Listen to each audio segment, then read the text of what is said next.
22 जुलाई 1947 को भारत के संविधान सभा ने देश का राष्ट्रीय ध्वज अपनाया था।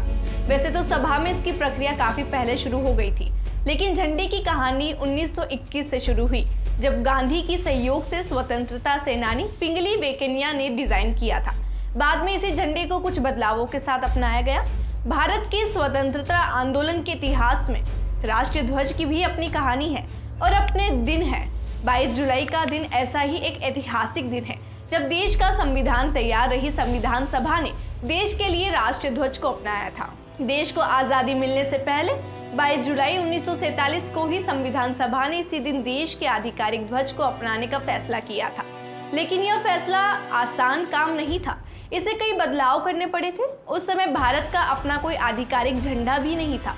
आज़ादी को मिलने में 1 महीने से भी कम का समय था और आधिकारिक कार्यों में तब भी अंग्रेजों का ही झंडा इस्तेमाल हो रहा था।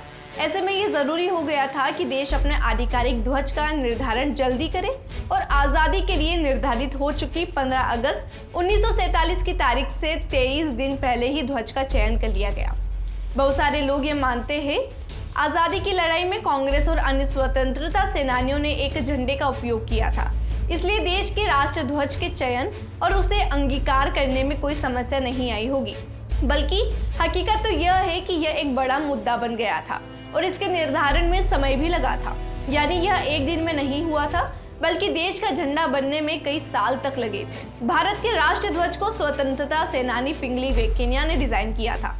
उन्होंने 1906 से लेकर 1921 तक 30 देशों के राष्ट्र ध्वजों का शोध किया और 1921 में कांग्रेस के सम्मेलन में उनका डिजाइन किया। राष्ट्रीय ध्वज पेश किया गया।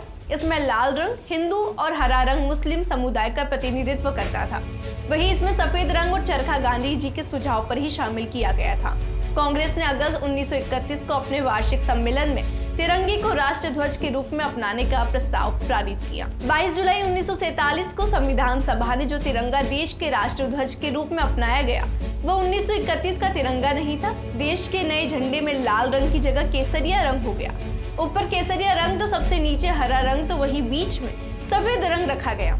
केसरिया रंग देश की धार्मिक और आध्यात्मिक संस्कृति का, सफेद रंग शांति का, तो हरा रंग प्रकृति का प्रतीक माना जाता है।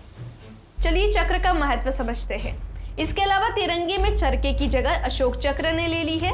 संविधान सभा ने झंडे का प्रस्ताव रखते हुए पंडित जवाहरलाल नेहरू ने प्रस्ताव को आगे बढ़ाते हुए बताया था कि झंडे की सफेद पट्टी में एक चक्र होगा जिसमें नीले रंग की तीलियां होंगी।